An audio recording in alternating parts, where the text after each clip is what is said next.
coronavirus. Contra el nuevo coronavirus. ¿Cómo se manifiesta esto en la arquitectura?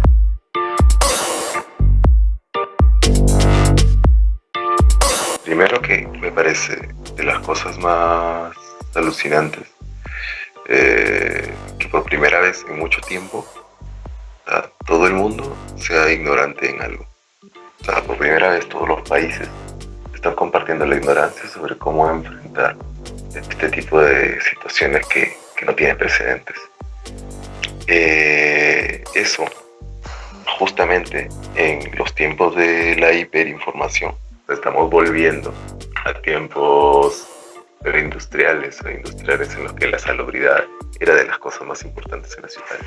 Ya se proyectaba a partir de eso, ¿no?, que el dejar de movernos en la ciudad ha disminuido los niveles de contaminación y determinado que todas las industrias y las grandes corporaciones que generaban una cantidad extraordinaria de energía y que la malgastaban, por decirlo así, que no había una recuperación de la misma, hace que volvamos a pensar en cuánto tiempo nos va a tomar no trabajar sobre lo construido, que es algo que me llama mucho la atención. Y entonces ya se había estado hablando hace mucho tiempo de la importancia del paisaje, de volver a integrar a los poblados aledaños, a lo rústico, al campo, de volver al campo, de darle la importancia que merece el campo. Pienso que todo lo que estaba ya pensado y ya planificado, que es que ya el 80% de la población, de la humanidad, vive en ciudades. Todo eso ahora, no estoy seguro. O sea, todo eso ahora, vamos a ver si se mantiene. Yo creo que es el momento para volver a revalorizar lo que es realmente el campo. O sea, darle la importancia que se merece a los agricultores, a los campesinos, a los ganaderos, o sea, las personas incluso.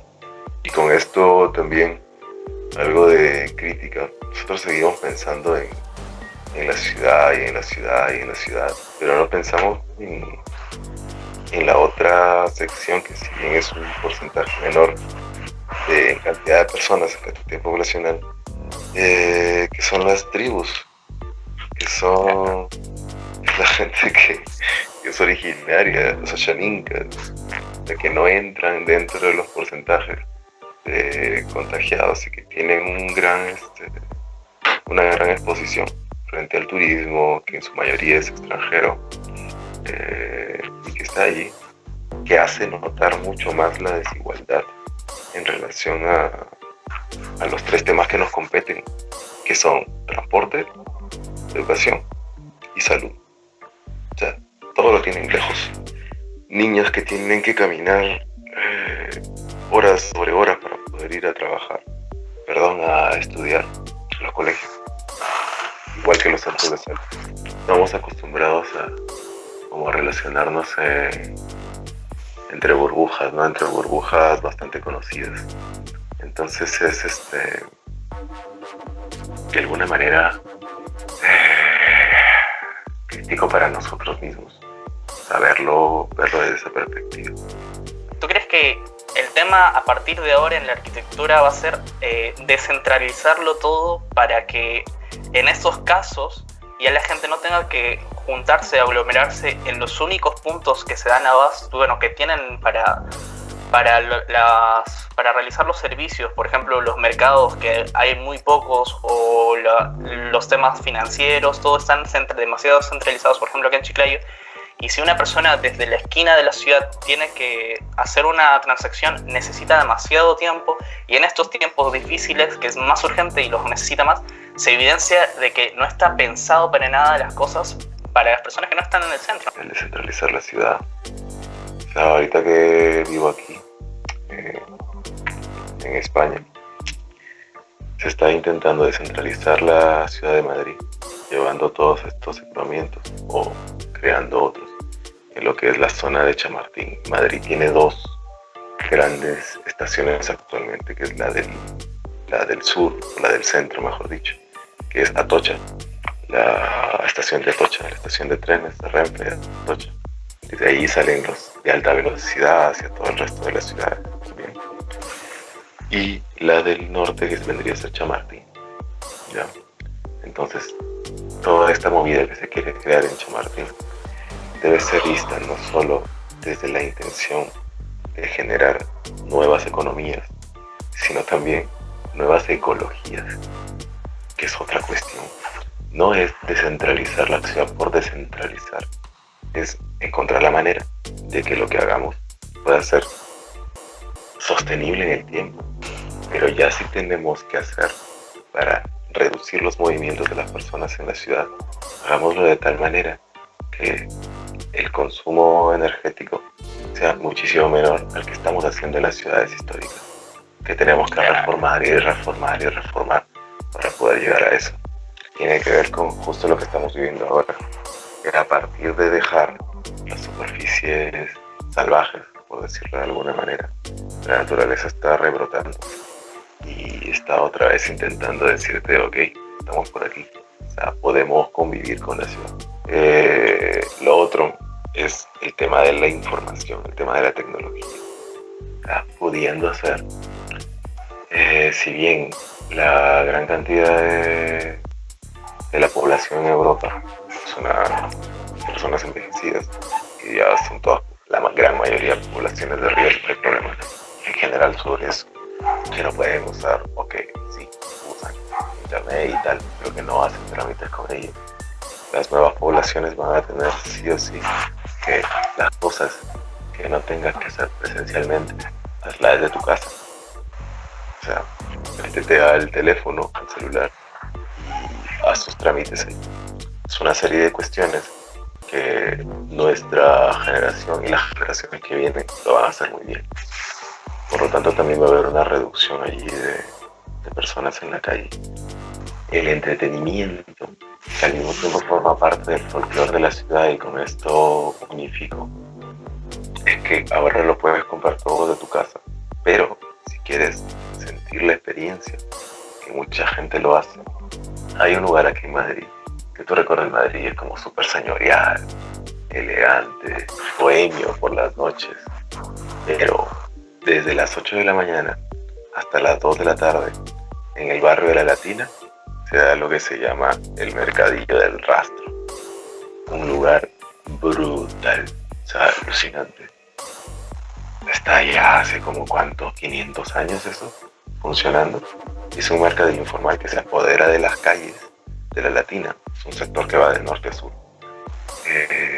Tienes una serie de comida extranjera, local, antigüedades. Tiene un día, o sea, la informalidad todavía tiene un espacio dentro de la ciudad, controlado sí, pero lo tiene. Si lo tiene Madrid, no lo van a tener nuestras ciudades, que lo tiene ya, incluso por herencia. Solo ponemos a pensar en el informal y la puta madre, que no paga los impuestos y no sé qué, pero si eso lo formalizamos y lo transformamos en algo con lo que podamos convivir, es que forma parte de... Después de esto, claro que se ha notado de que a ese sector le está dando demasiado duro. O sea, es feo ver cómo las personas que encima no tienen ingresos regulares por ser informales están sufriendo, porque además ni siquiera los puede ayudar el Estado y cosas de estas. Entonces, ¿tú qué crees que sea la respuesta, un camino a seguir para este tema? Como te decía, todo esto todo tiene que transformar, o sea, estas nuevas formas de vida que nos va a traer esta pandemia, tenemos que asimilarlas, o sea, y esto con una actitud siempre positiva frente a las cosas. Mientras los gobiernos decretan los estados, aquí se le llama estado de alarma o los estados de emergencia, nosotros tenemos que estar en estado de calma, porque con la cabeza caliente no se piensan bien las cosas. Y más todavía cuando vivimos en situaciones en las que realmente necesitamos el dinero diario para poder comer. Dicen eso, con los zapatos de ellos en los que tenemos que ponernos. Primero que todos los comercios, sea micro, sea macro, tarde o temprano van a volver. El tema es cómo. Es mejor, es más apacible para el ser humano. Y esto te lo voy a enlazar también con un libro que me estaba releyendo ahora, que es una muestra de la humanidad actual. Que mientras los gobiernos empiezan a tirar estados de alarma, estados de emergencia, nosotros lo que tenemos que hacer es estar en estado de calma. O sea, si bien hay personas en la actualidad que viven del día a día, que tienen que salir a la calle diariamente para poder llevar alimento a sus casas, los gobiernos están en la responsabilidad de darles, en este caso, los bonos, ¿no?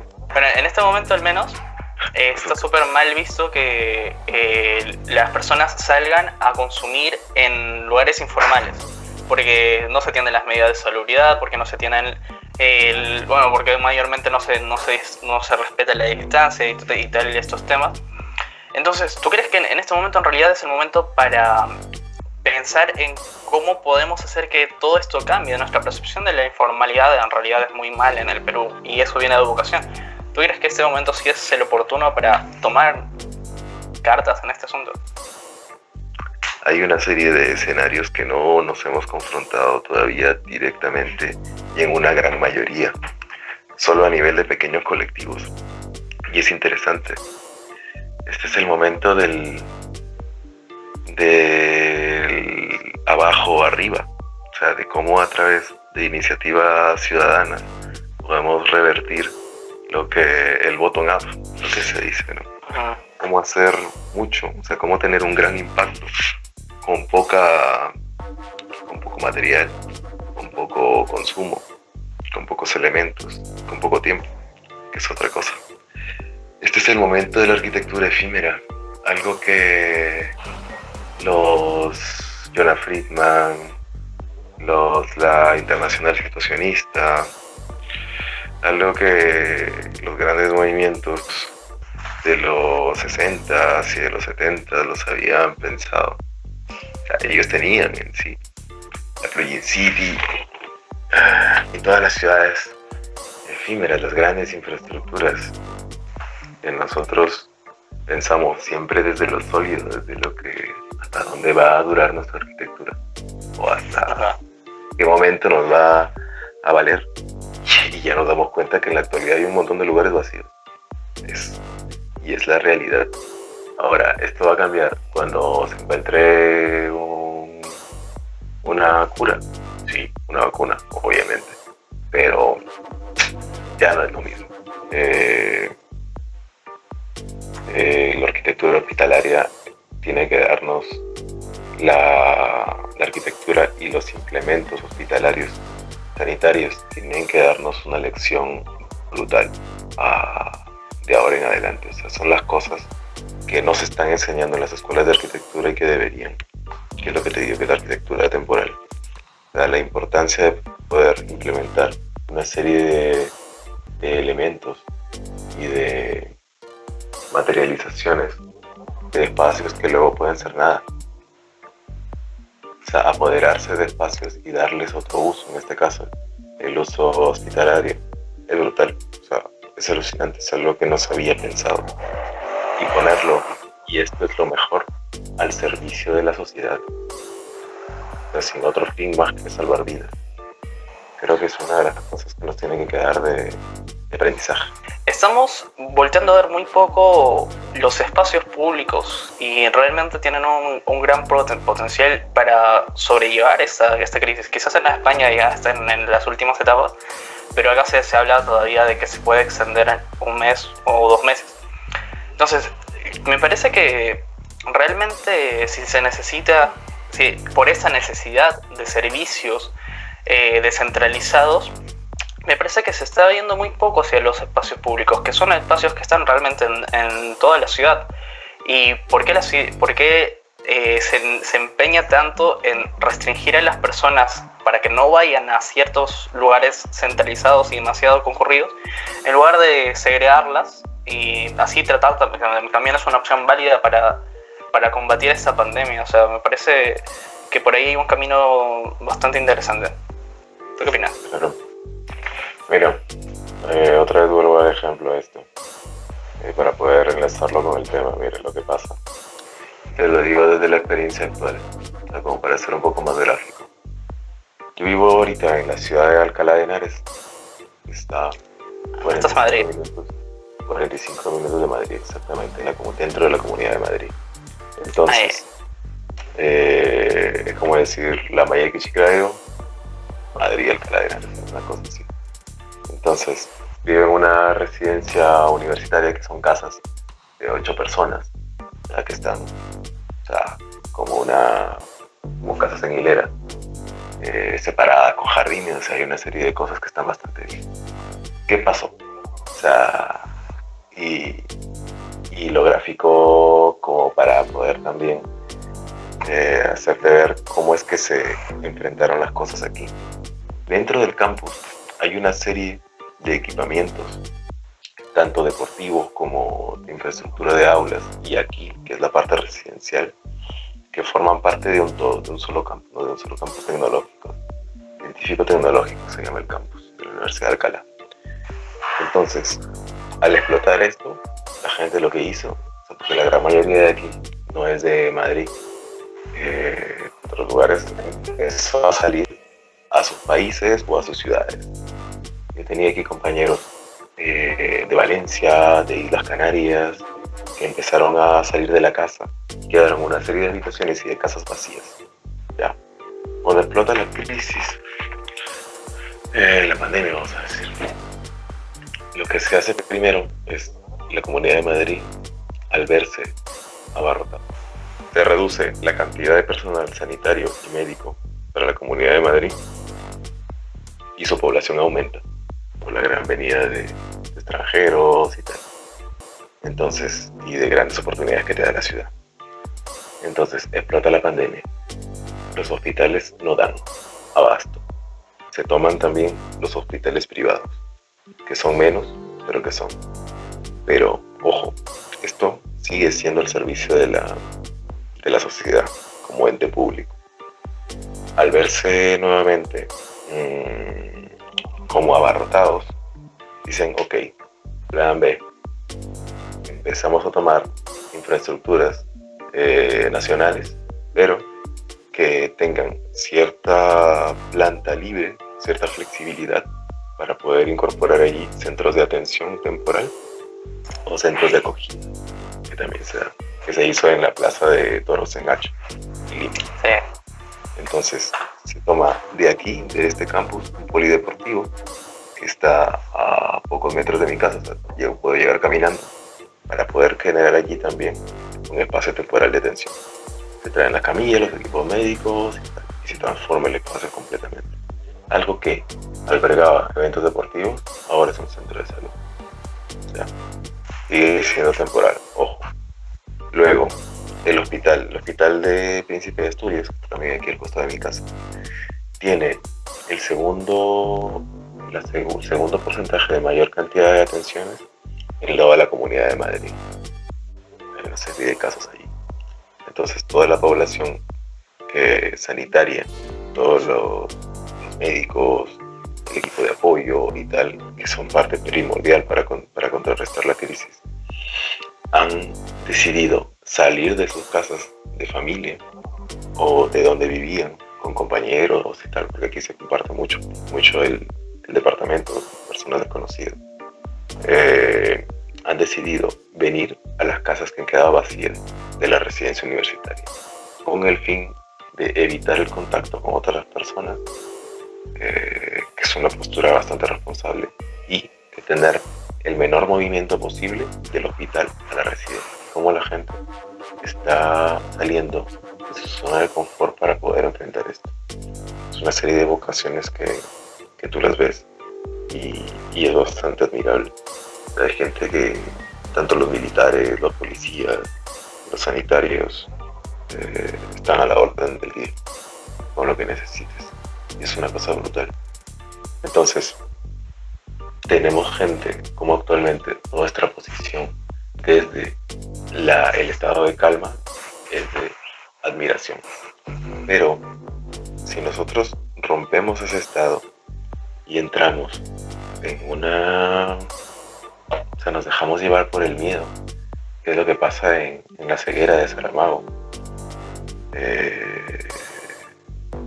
explotamos, o sea, nos dejamos llevar por nuestra irracionalidad y dejamos de ver que el otro está haciendo sacrificios para salvar vidas, que es lo que ha pasado también aquí y lo que está pasando en todo el mundo, que el personal médico vuelve a sus casas y encuentra notas en la puerta de múdate a otro lado, nos estás trayendo el virus, o cosas como intentar incluso entrar a la casa y dejar las cosas en la puerta. Entonces todas esas situaciones, todos esos espacios y todas las comunicaciones, las transacciones, lo llama Bernardo todo, emocionales, dejan de ser positivas, de ganar. Para esto entra nuevamente la interdisciplinaridad. O sea, cómo desde la arquitectura podemos generar estos campos de desinfección y de transición para no encontrarnos con el otro dentro de nuestras edificaciones. Una pregunta, ¿tú qué crees que se ha evidenciado ahora con esta pandemia? O sea, ¿qué se ha puesto en evidencia en comparación en España y si que estás al tanto de la situación del Perú? ¿Tú qué piensas de que ha sacado a la luz, a los ojos de todos, este problema, esta pandemia? Un poquito lo que ya te decía antes de los tres sistemas, ¿no? Y lo resumo un poco en esto. El sistema de salud, el sistema de transporte y el sistema educativo. O sea, para mí, para el mundo, creo yo, tres pilares que no se pueden detener. Sí. Ahora, vamos punto por punto. Lo que te digo, es urgente que nuestros sistemas de salud funcionen y sean públicos, sean para las personas que realmente lo necesitan, que nuestras infraestructuras sean de valor, de calidad, y que puedan lograr ya ahora, con esto, unas nuevas reinterpretaciones, sean desde la temporalidad como desde lo que ya tenemos construido. O sea, es momento de establecer líneas de emergencia que no sean solo telefónicas, que sean físicas y que realmente funcionen. Desde España, como te digo, es pública la salud, está todo bien. En el Perú nos cuesta mucho, tanto desde lo tecnológico. Y aquí también un pequeño paréntesis para las universidades. Debemos dejar de pensar que el paper o el artículo científico es el fin de la investigación. O sea, podríamos ser mucho más proactivos con esto. Se ha llamado a muchísimo personal de las universidades, se ha rescatado muchísimo personal de las universidades para poder trabajar en esta crisis. Se ha atraído todos los laboratorios, sea científicos o de tecnología o de lo que sea, automotrices incluso, para poder también ponerlos a disposición de la crisis. Las universidades que tienen grandes posibilidades económicas y infraestructurales podrían también aportar a este fin y no esperar a que pasen este tipo de situaciones, sino hacerlo como una actividad normalizada, cotidiana. Que las investigaciones no terminen en un paper ni en un papel. Desde allí, nosotros podemos trabajar en una serie de iniciativas para poder ayudar al sector salud. Después, desde la educación, lo más importante. Nosotros les echamos la culpa a la gente que sale. Decimos como gente de mierda, porque sale a traer el virus. Pero nosotros venimos de un sistema educativo y de problemas socioculturales caducos desde hace 70 años. O sea, estamos en un momento histórico en el que podemos darle vuelta a todo. Recientemente se había dado ya el concurso de proyectos para los centros educativos en diferentes zonas geográficas en el Perú, lo cual era realmente... O sea, no te vas a traer una serie de cualidades para los espacios educativos que no tenían. Y lo que se construyen son prototipos que se van de una zona a otra. Lo que cambia son tonterías. Pero generar estas nuevas infraestructuras educativas y de salud allí va a hacer que se adapten a su clima y sean lo más sostenibles posibles para la actualidad. Después, otra cosa que nos ha hecho repensar esto y que nos da como un golpe de realidad y como una zona. O sea, nos han amarrado y nos han traído del futuro para decir, ok, la educación virtual está aquí, ya llegó para quedarse y es lo para poder trabajar. Es lo que hay. Y debemos compatibilizar, encontrar la manera de poder engranar lo virtual con lo real. Y lo otro viene a ser el tema del transporte. Se detuvo cuando dejaron la gente, o sea, claro, los gobiernos decretan el estado de emergencia, el toque de queda y ya está, la gente no sale a la calle. Al tener que salir, tiene que tomar transporte público. Es un poco de doble calle. Pero en nuestros países, la informalidad nuevamente nos ha llevado a que el transporte actual, a que la movilidad no funcione. Simplemente. Y todos los esfuerzos que se están haciendo intentan parecerse más a Europa, lo cual tampoco es que quiero hacer eso, ¿no? Como que esto es la maravilla y esto es lo que tiene que hacer, ¿no? Nuevamente el mismo concepto, o sea, intentar lograr un gran impacto con el mínimo de recursos, que es lo que tenemos. Y priorizar estos 3 sectores, dejar de emocionarnos porque llega un nuevo centro comercial a Chiclayo. Es simplemente un tema como de enfrentar la vida, ¿no? O sea, como estilo, como una forma de vida. O sea, creo que ese es el momento para pensar más en el otro, en cómo a partir de mis actitudes puedo hacer daño o puedo generar no peligro a las personas que tengo a mi alrededor. Me parece que este es el momento para pensar más en el otro. Y si somos lo suficientemente fuertes como para poder sobrellevar esto, la pandemia no nos va a superar. Creo que lo importante es mantener nuevamente un estado de calma, que es a veces difícil de conseguir, pero que encontrando o revalorizando nuevamente los pequeños placeres que te da la vida doméstica, podríamos subsistir, o sea, podríamos llevar este papel en el que nadie sabe en su totalidad lo que hay que hacer, podríamos llevarlo a otro nivel. O sea, revalorizándolo, el abrazo, la sonrisa, cosas que simplemente lo damos por sentado, más allá de la arquitectura, más allá de los muros, más allá del suelo que pisamos. Tener claro que desde dentro podemos cambiar las cosas, podemos dar otras alternativas al futuro construido. Creo que nos podría llevar al siguiente nivel como este. Así que saludos para la máquina de habitar.